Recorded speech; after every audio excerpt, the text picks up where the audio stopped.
กดติดตามแล้วกดกระดิ่งตรงนี้สวัสดีค่ะวันนี้DIYของเล่นแสนสนุกของเราคือเครื่องบินกระดาษ The Eagle Eye หรือเหยี่ยวเพชรฆาตนั่นเองล่ะครับนี่ก่อนอื่นเดี๋ยวพวกเราไปดูวิธีการทำกันก่อนเลย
เมื่อทำเสร็จแล้วเราก็มาเล่นกันเล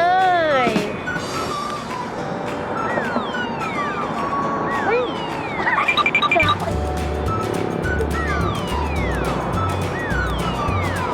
โถลงมา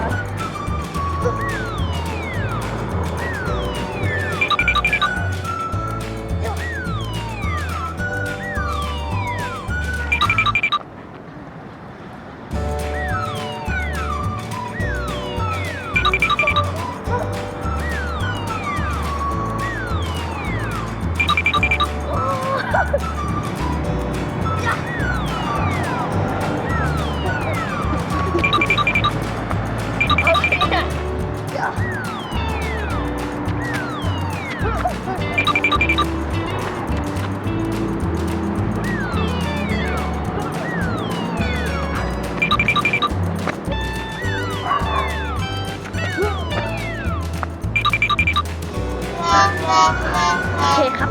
ลำนี้ก็เล่นดีมากๆเลยครับเพื่อนๆคนไหนที่ไม่ได้พับลำนี้ก็ถือว่าผิดพลาดสุดๆไปเลยครับเพราะว่าลำนี้มันเล่นดีมากแถมยังล่อนได้ไกลอีกอย่าลืมกดติดตามและกดกระดิ่งกุ้งกิ้งกุ้งกิ้งด้วยนะคะสำหรับวันนี้สวัสดีค่ะบ๊ายบาย